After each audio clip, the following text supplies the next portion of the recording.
1972 के اتحادی حکومت के मुफ्ती महमूद रहमतुल्लाह अलैह په صوبه خیبر پختونخوا وزیر اعلی جوړ شو اعلان یې وکړو چې د صوبه سرحد نن ورته صوبه خیبر پختونخوا وي په طول او عرض کې به د شرابو په څکلو باندې پابندي وي او هغه بیوروکریټو هغه عیاش حکمرانانو ته پیغام ور ولېږلو د اټک په پل چې راوړی نو د شرابو بوتل لاندې دریاب ته ورتاوي کوي ځکه دغه د مفتی محمود حکمرانی ده.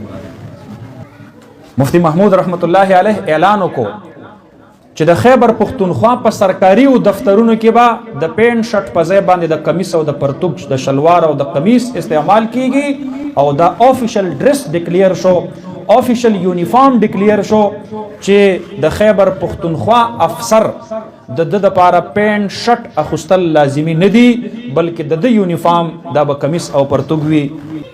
مفتی صاحب رحمت الله علیه دویم اعلان وکړو د زنانو د پاره په سرکاري او دفترونو کې پرده لازمی ده. دا د مفتی صاحب هدایات دي، دا نن هم د تاریخ حصہ ده.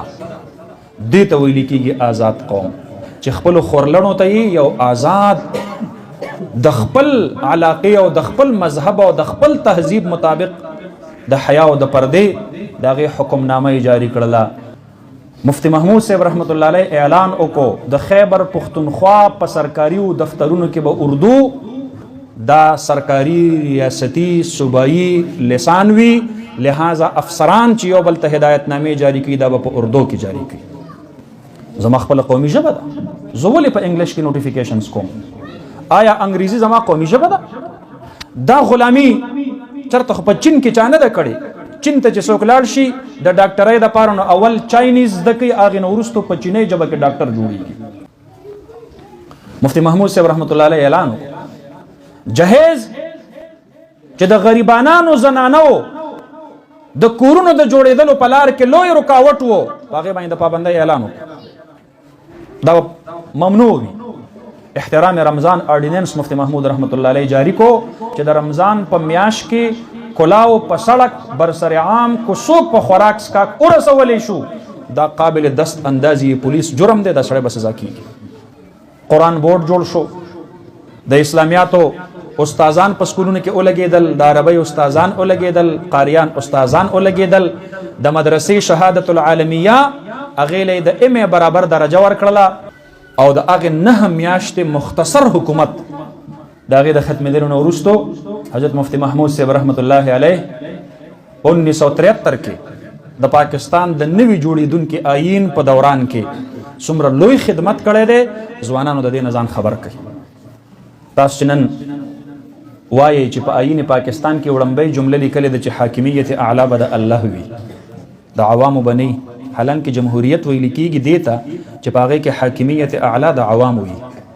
دا د مفتی صاحب کمال و چې ویل حاکمیت اعلی به د الله رب العالمین وي، لویه ستره حکمرانی آخري فیصله دا به د الله چلیږي په پاکستان کې. دا د مفتی محمود صاحب رحمت الله علیه کارنامه ده. ستا په آئین کې لیکلی دي چې اسلام به د پاکستان ریاستی مذهب وي، دا د مفتی محمود صاحب رحمت الله علیه کارنامه ده. ستا په آئین کې لیکلی دي چې د قرآن او سنت خلاف به په اسمبلی کې څوک قانون سازی نشي کولی، آرټیکل 227 دا د مفتی محمود صاحب رحمت الله علیه کارنامه ده. ستا آئین کې لیکلی دي چې د ریاست سربراه مملکت دا به مسلمان وي، صدر مملکت به مسلمان وي، دا د مفتی محمود رحمت الله علیه کارنامه ده. ستا آئین کې لیکلی دي چې کوم خلاف شریعت قوانین موجود دي په آئین پاکستان کې دا به د اسلامي نظریات کونسل په سفارشاتو باندې د شریعت په چوکاټ کې را دننه کیږي. دا د مفتی محمود رحمت الله علیه کارنامه ده. او بیا د ټولو نه لویه کارنامه چې کله په 1974 کې په اسمبلی کې بحث شروع شو، یو قرارداد علامه شاه احمد نورانی رحمت الله علیه هغه جمع کو او هغه د ختم نبوت د تحفظ دپاره و. نو په هغې باندې قادیانیانو اعتراض وکړو چې زمون خلاف تاسو په اسمبلی کې قانون سازی کوئ نو یک طرفه فیصله هیڅوک هم نه کوي، یک طرفه کاروایی به نه کوئ. مونږ د پاکستان اسمبلی ته راوغواړئ، مونږ خپل موقف بیان کو او بیا تاسو چې څوک زمون سره مباحثه کوئ زمون سره ډسکشن وکئ. مفتی محمود صاحب رحمت الله علیه د هغې هغه چیلنج قبول کو په اسمبلی کې دننه چې